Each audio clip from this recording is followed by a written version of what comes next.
Hi friends! So I've been wanting to record this video for a few days, but mom life, newborn life, hence the hair and no makeup and probably wearing the same shirt.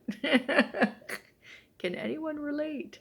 Um, but I thought I would share a quick synopsis of a message that I actually preached on Easter Sunday. And I think it can be relevant to what some of us are going through. And so I thought I'd share. So on Easter Sunday, I was talking about obviously how it's the day of hope when Jesus rose from the dead, rose from the grave. But my focus was talking about how when we read the message of Jesus rising from the dead, we have hindsight when we read it. We read it and say, okay, we know that he's crucified, and then 3 days he rises again. We know that because we're looking at this 2,000 plus years later.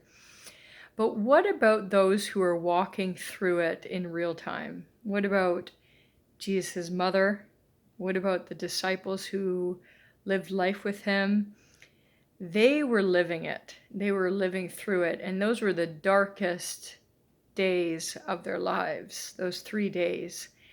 And they quickly forgot what Jesus taught them. Jesus told them that he would rise up again. Jesus told them that this would happen. But when the crisis hit, they forgot what Jesus had taught them. They forgot that the promises that Jesus gave them.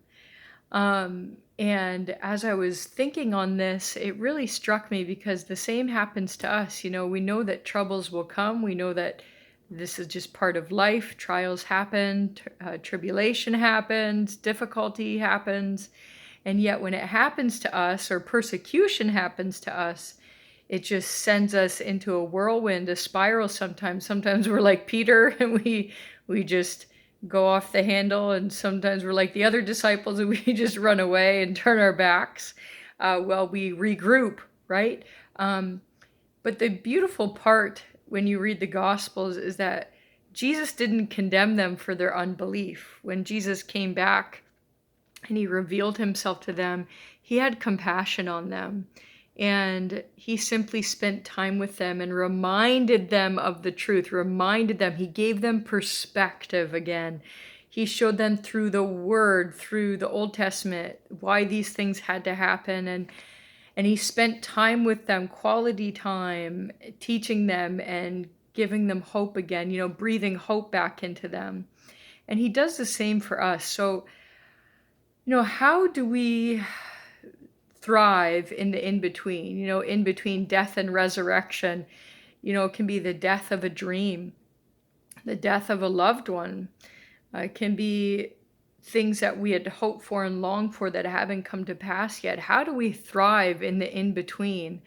And from what I read, it's two things. It's spending time with Jesus. It's that quality time in prayer, in the Word and worship, and just spending time with him, being reminded of truth, reading the Word again, like Psalm 145 I was reading today. I exalt you, my God the King, and bless your name forever and ever. I will bless you every day.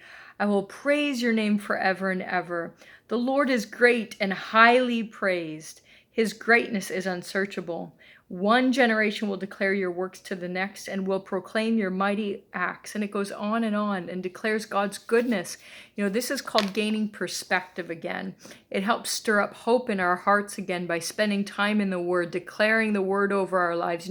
All things work together for good for those who love God, who are called according to his purpose. We are not those who shrink back and are destroyed, but are those who believe and are saved. That's Hebrews. Romans 15:13.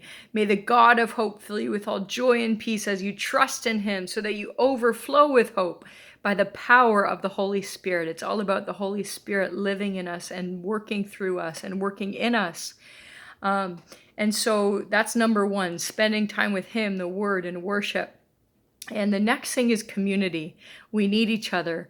We need to spend time with each other. We need to encourage each other, speak words of life over each other, and take care of each other, eat with each other, send meals to each other, hug each other, just be community, do life together. So those are the two things I want to encourage you. If you're living in the in between death and resurrection, or you know others that are, let's spend time with him, spend time in his word, pray, and then let's do that together in community as well. God bless you.